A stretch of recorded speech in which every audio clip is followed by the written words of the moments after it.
Hi class. So hopefully you're all able to get through my choppy videos. Getting the feel for it.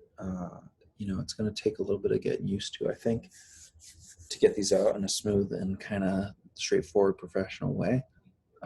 But hopefully there's a little bit of a personal touch to it as well. I like to kind of run the class that way in general when we all meet. A little bit less traditional of a teacher. So rather than put you together some polished, heavily produced videos, just want to keep it pretty straightforward and real. You're probably watching these from your home. So rather than try to stage it any particular way, just got you here again in my studio. Try to get some better light on it this time at least. But basically what we're going to talk about is materials. I know that materials is currently or are currently an issue for everyone right now, myself included. I've got the packet, which looks like this, and I'm going to go through this with you and talk to you about what's in here. But I'm still waiting on my pads of paper that I ordered, and I ordered those about a week ago. So for those of you that are just ordering materials, we're gonna have to be a little bit creative over the next couple weeks, and that's totally fine. I mean, there's a lot of things that we can draw with at home. So as I mentioned in other messages and in other emails, if you've got a sketchbook or even just computer paper, maybe you have a bunch of art supplies already. For those of you that don't have anything, find what you got, printer paper, sketch paper, even if it's just lined school paper, legal pads, whatever you got for paper. Or if you're able to run out even to a Fred Meyer and get some paper safely and do so. Doesn't need to be anything fancy to begin with. Having that nice paper is really helpful, and we'll use that for bigger projects later on. They're big pads of paper, but it doesn't mean that every drawing we're going to do is that big. As soon as I get mine in, I think mine's supposed to arrive tomorrow and the next day, I'll make another video showing you what I've got there. But materials are hugely important for this class, whether you're just pulling stuff together from your house or you're working with this packet here.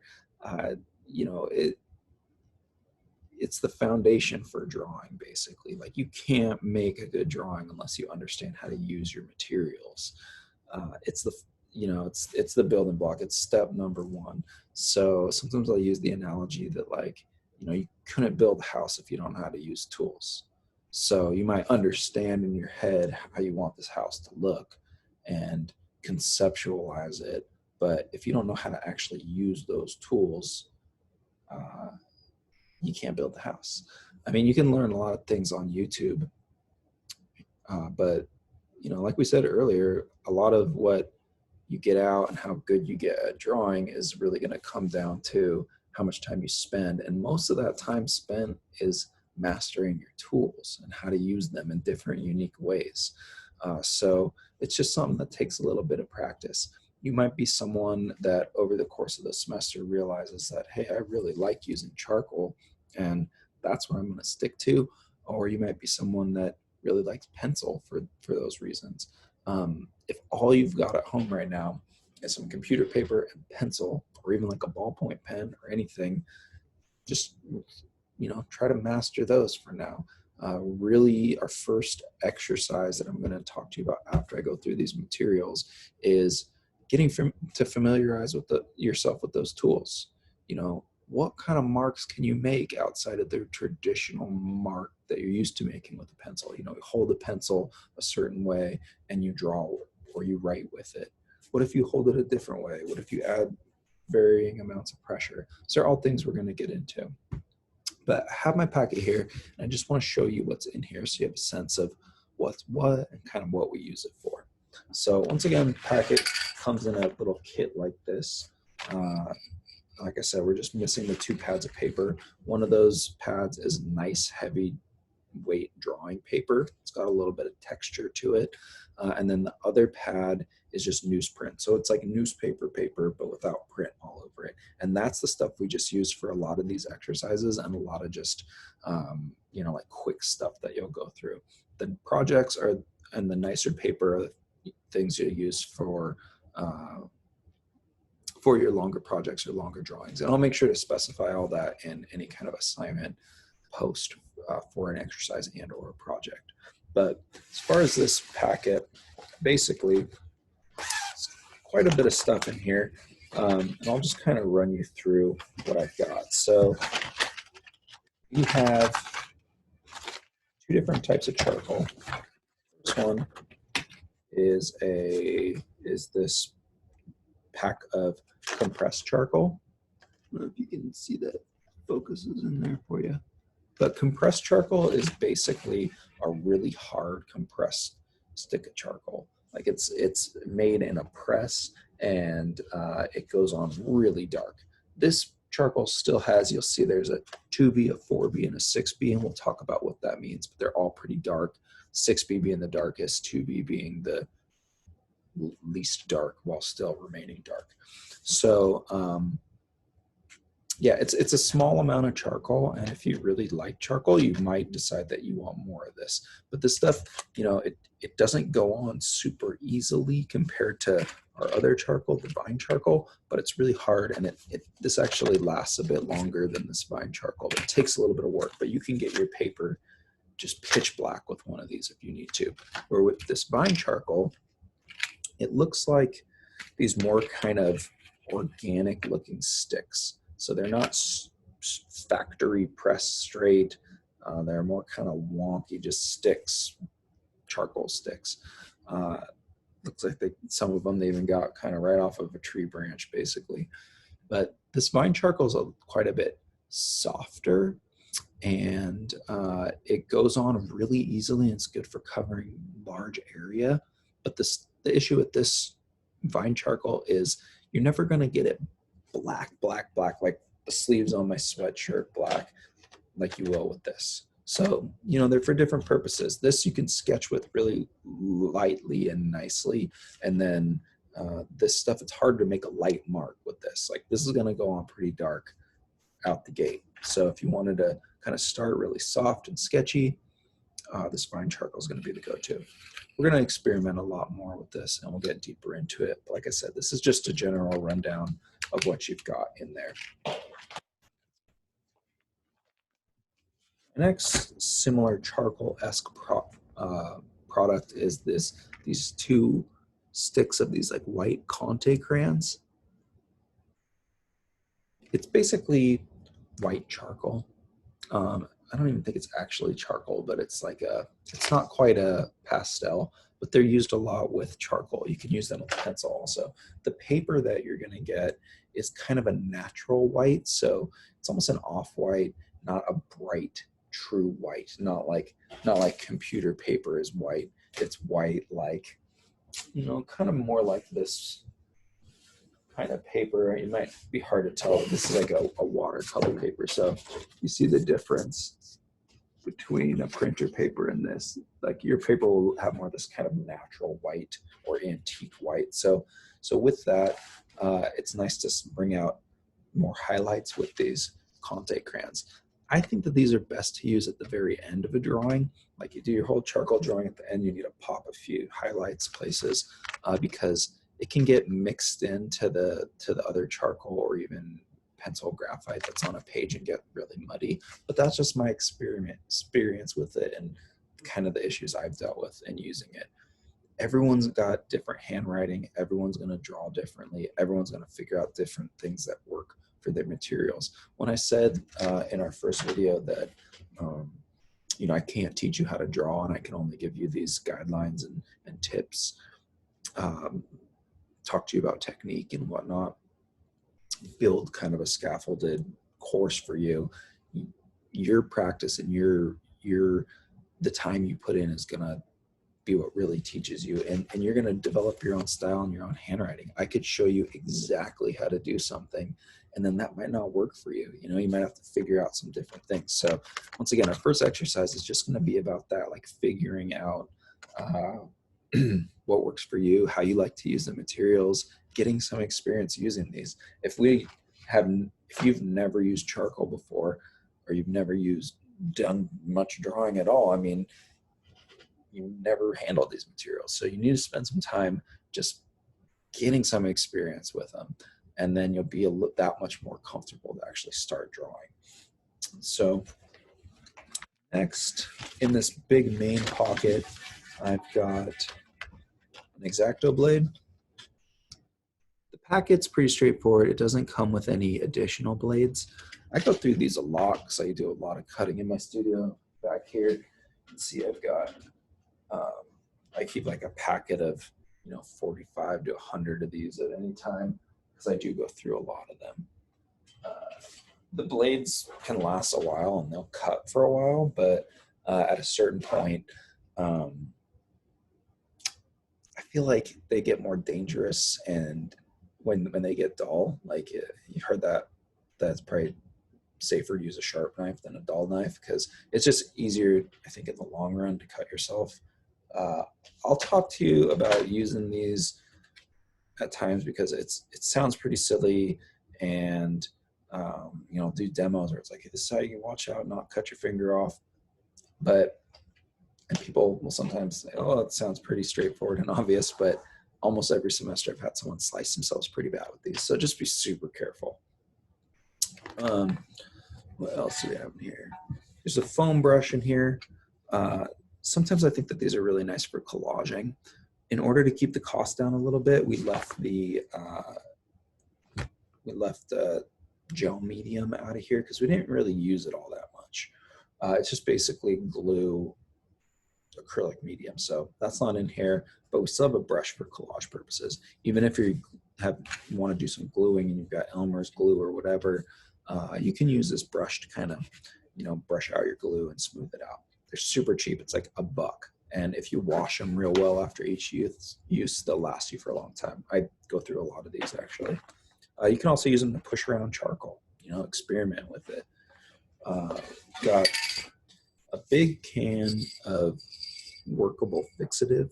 So this stuff's great because charcoal, pencil, all the materials that we're drawing with, minus the occasional ink drawing that we might do, they smear, right? So like you might make this great drawing, but then you put it in a drawer or it moves around or it rubs on something and it smears.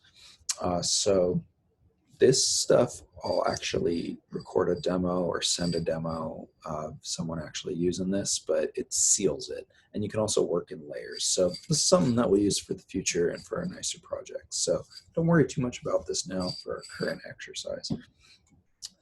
One thing I'll mention about our work with charcoal is as soon as we are all able to and we have our packets, we're going to kind of start with charcoal. I like starting with charcoal for a lot of reasons, but one of the main reasons is it's really direct and it goes on quickly.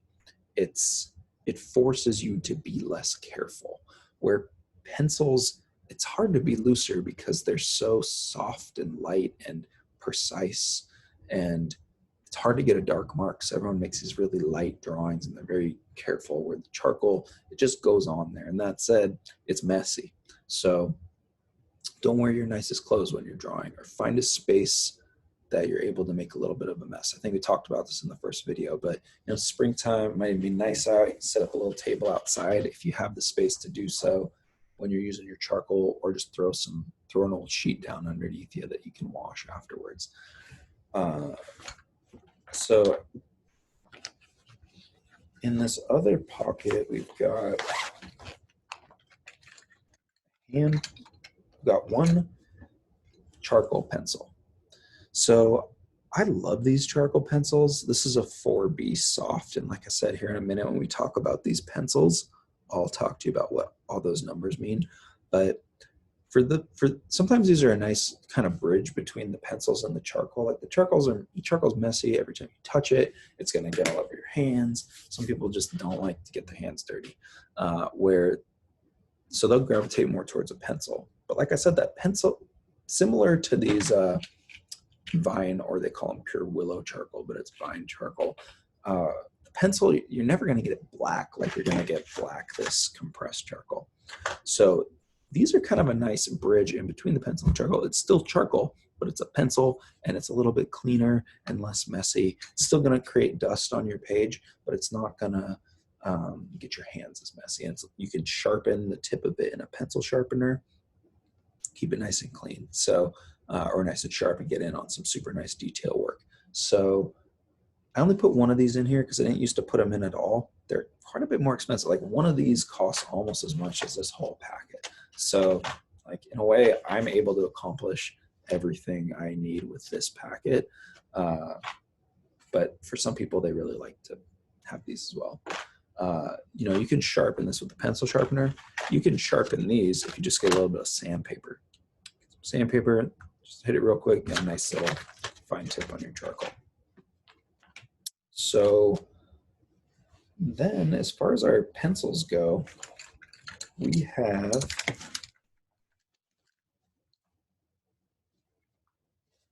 five of these drawing pencils. They come dull, so also threw in a cheap little sharpener in there. But on these pencils, just like on that charcoal, you'll see that towards the back here by this label, there's a number and a letter. That one says 4H. Apologize if the video flips everything backwards. So we've got a 4H, we've got a 2H, we've got an HB, we've got a 4B and a 6B. So they go in that order from light to dark. Basically, the way that that works is you can consider HB as far as how dark or light they are. HB is right in the middle. That's like the more neutral between dark and light. That's right in the middle of where they make these pencils. And then the higher the number in H you go, so like 2H, 4H, 6H, 8H, we only have 2 and 4 because I think 4 is like plenty light.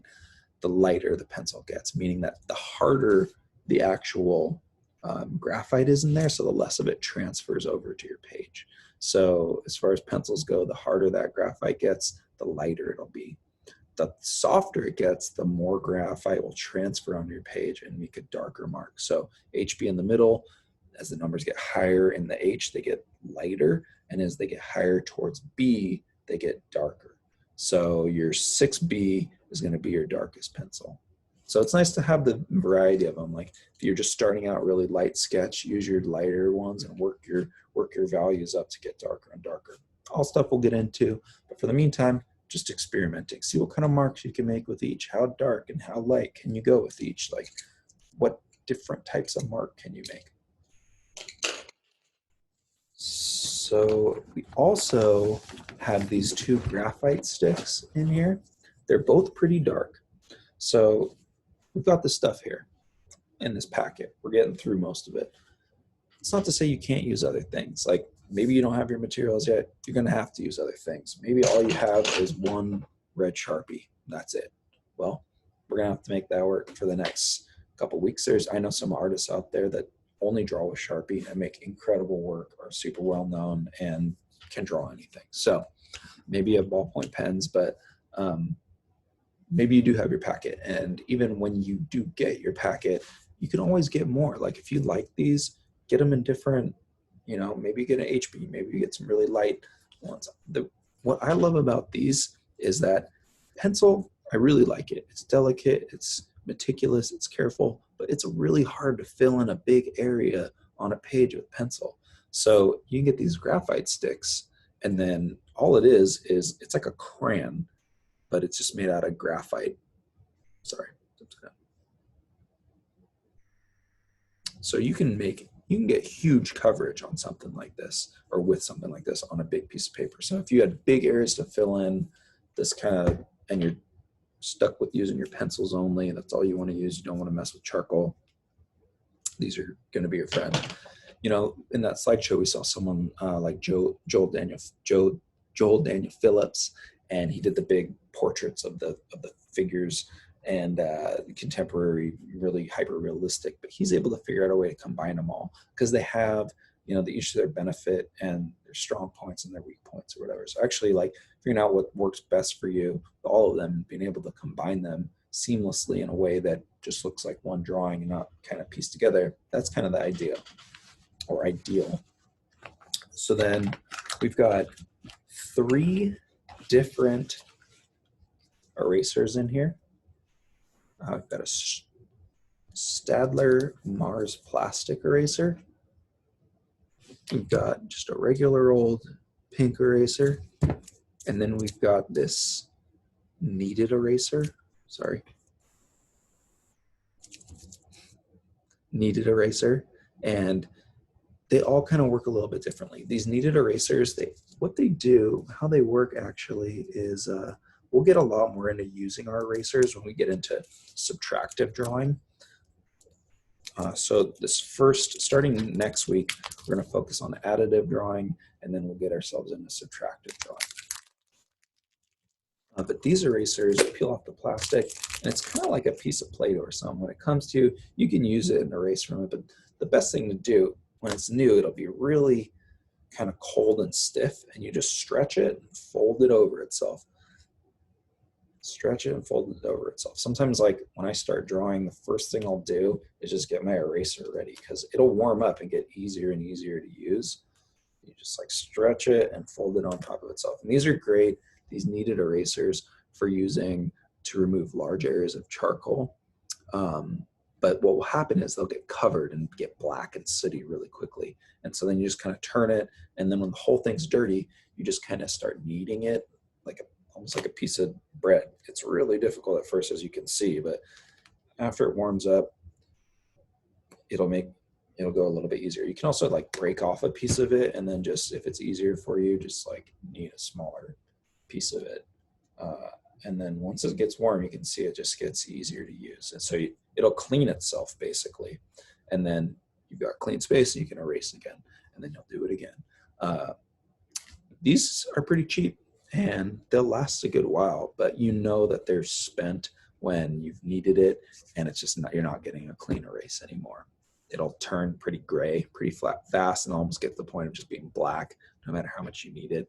I like using these because you can use them to draw with, like get in and get little highlight details with your eraser. They've got sharp edges. You can cut them into little pieces.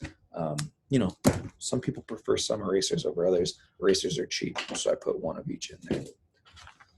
We have 1 micron pen in here.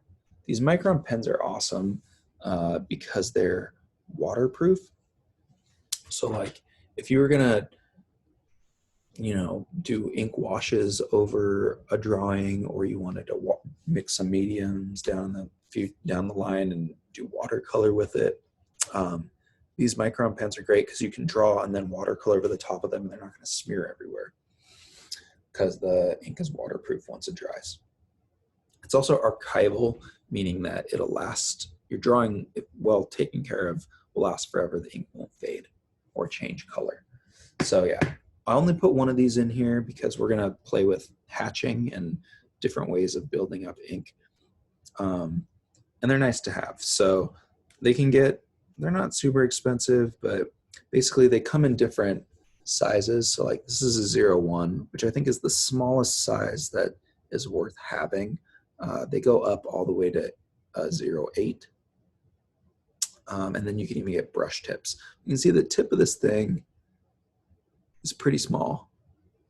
So you got to be careful with it. Like if you just smash it down on the page, you're just going to smash it. So it's a light touch. We'll go over all this.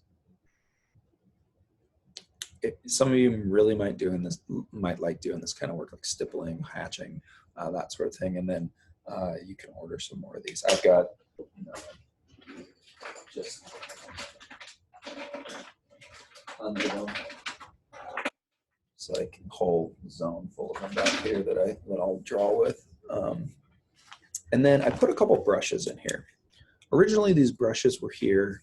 We made this packet before the shutdown, for the ordeal. But got 2 brushes because I like to keep a bottle of India ink at the studio in the classroom that we can play with if we want to. The brushes, like I said, you can still get creative with it. Like maybe you can brush around charcoal on your page, but India ink is not in our packet because it's not a required material for us to use. But if you want to order some or you have it, I recommend it. It's a really difficult material to use. There's a little bottle of it right here. It's cheap. It's like $4 or something, $5 maybe. And this stuff is black, like concentrated black India ink. And you can water it down and do washes, and just a cool way to use ink and not be confined to just the pen. So you can use a brush and like water it down and do a big wash, get it gray across your whole page. To get gray with a black pen across a whole page evenly is arguably impossible. So that's when the India ink comes in. These brushes, they're nothing fancy. They're cheap, but I use these same style of brushes for like watercolor and ink drawing in my own studio. So that's the packet. That's everything. Like I said, you know, it could be a week or two before we all get our packets, but this first couple weeks, you're going to be okay without it if you don't have it. You got a pencil, you got some pens of any kind, Sharpies, whatever you got, bring them to the table. We'll make it work. In an ideal world, if you do use pencils or you use Sharpies or pens, especially with the ink, try to get black ink. This class is going to be primarily done in black and white. So we're like grayscale only. Color is a whole complex animal, and there's a whole Clark class devoted to studying color. So drawing is hard enough. Bringing in color and, you know, all these the science behind color makes it significantly more difficult, which is a reason that they make you take drawing before they allow you to take painting, because they don't want to have to teach you how to draw in a painting class. They just assume you already know how to draw because now you have to deal with color.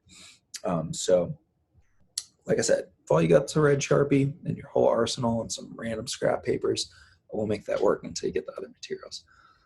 Basically, for our first exercise, and once again, this will all be posted in Canvas where you found this video, or the link to this video in your assignments. It's going to be listed as an exercise that will be worth points. But I just want to give you a quick description of what this is going to look like. There's 3 parts to this assignment. I guess 3 and a quick fourth part to it. The first part is I want you to get 10 pieces of paper. So if you have your big pad of newsprint, or if you have your big pad of newsprint, maybe you tear it out and then you tear 5 of them in half. So you've got like 5 pieces of paper, roughly, you know, this kind of size. If you don't have your newsprint yet, get 10 pieces of computer paper. What I want you to do is just experiment. Try to spend 30 minutes filling up each one of those pieces of paper with marks. Like, the only real requirement is that you're not drawing anything representational. So you're not drawing images. It's all just pure abstraction and mark making. How dark can you get a certain piece of charcoal? How light can you get in that same piece of charcoal? What happens if you hold it on the tip? What happens if you rub it on the side? You can do wall rubbings, texture rubbings. Maybe you try to fill up each piece of paper with one solid, maybe use one material for each one, and then in some you combine, and in some you try to see what happens when you layer them. But the only way you could do this first part wrong is if you're sitting there trying to draw like little people or eyeballs or, you know, flowers or whatever. We're not drawing anything. You're just mark making to get a sense of what you can do. What kind of lines can you make with this? If you press really hard, then ease up as you go, are you going to get a cool gradient or gradation of value from dark to light? What happens if you come in with your eraser and try to erase out lines, fill a page? Can you get a page totally black? If all you have is one ballpoint pen, how many different types of mark can you make with that pen? What does it take to fill in the whole paper black? You don't have to do that, but like maybe you draw a square of it and try to fill that whole thing black. Or can you go really soft? Can you make big, long marks? It's just about experimenting. So you're going to try to fill like 6 to 10 pages full of different stuff. So like I said, maybe for one of them, you just take a piece of this vine or compressed charcoal and you just try to fill the whole thing. Or you try to do a fade across, or you like do a rubbing, find some texture like brick, or go outside and do some sidewalk texture or a manhole or whatever. You know, I'm sure you guys have done those kind of rubbings before. See what happens when certain ones are layered. But you know, really try to fill that whole piece. Time yourself. So give yourself like 30 minutes. It's an exercise we always do in class. I had a teacher when I was in college do this for the first day of drawing, and I'd already taken drawing class before, and I thought it was just a really cool project because it also continues to break down, being that it's totally abstract, it's going to break down your expectation what a drawing is. So that's step one, you're filling up those pages. Step two is you're going to take, if you have your nice paper, one half sheet of your nice paper, or just, you know, a new piece of sketchbook paper or whatever you've got, and you're going to have your nice piece of paper and you're going to start cutting out, if you've got scissors, you're going to start cutting out bits and pieces of those 10 different drawings you've made or marks on different pieces of paper, and you're going to use those to combine into some sort of collage to make a new image. So you're just taking the elements, maybe one part of it is really dark, one area's got cool lines and texture, and you're just like cutting things out. If you don't have scissors, you can just tear, glue stick, tape, whatever you got to just compose it. If you don't have tape or a glue stick, just lay things out on top and leave it and try to rearrange in different ways to get a composition. Once everything's all laid out in the way you want it, especially if you can glue or tape it down, the next thing you're going to want to do, the final part of the process, is just to come back in with the materials and make marks over the top of it. Draw it. They're going to be totally abstract. Do what you want. Make it work into something that you like to look at. Like I said, I'm going to write this out in a way that's a little bit more detailed and explains things a little bit better, but it's just about experimenting. When you're done, the way you're going to turn it in is you're just going to snap a picture of it and you're going to upload that into the Canvas assignment area, just like you've been answering with the questions. Thank you for getting those back to me.